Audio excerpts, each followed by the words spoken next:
they broke their page count rule for me. They're That's like, this is 20 pages. We only do up to 12, but we'll right. break it for you.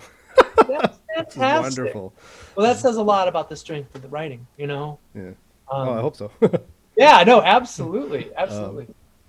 You know, the have, other thing is, I think because I edit a literary magazine, I also see the slush pile and I see the stuff, see what everyone is writing all the time.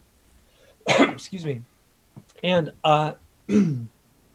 it's it's why I tell students like they should all get a job as a screener, even if it's just for a few months for a literary journal. There's lots of those possibilities.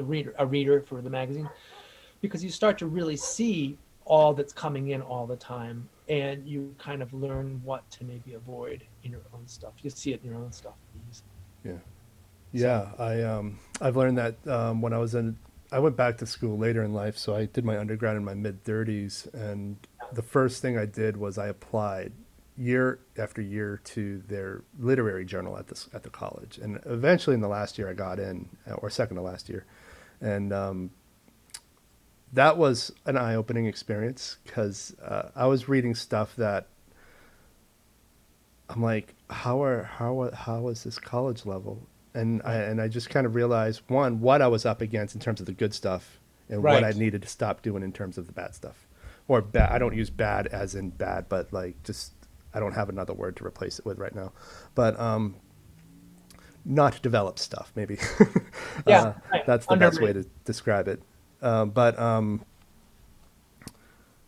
the other thing to in this because I also do films, which is why I responded to your whole cinema class. Right. But when I used to advise film festivals on their indie submissions because a lot of them don't have the eye for independent or art house cinema, Yeah.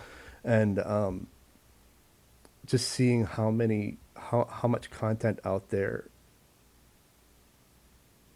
isn't it's not original, not from the heart, and everybody will just based on the technical prowess could do better.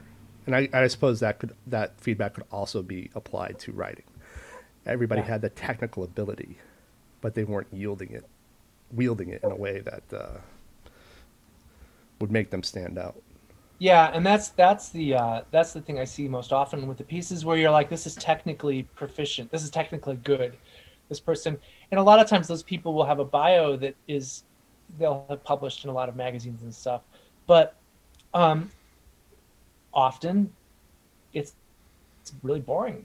There's nothing that's shocking. I'd much rather read a technically flawed piece or a piece that actually flouts the law entirely and just does something so mind-blowingly strange that I'm glued to it.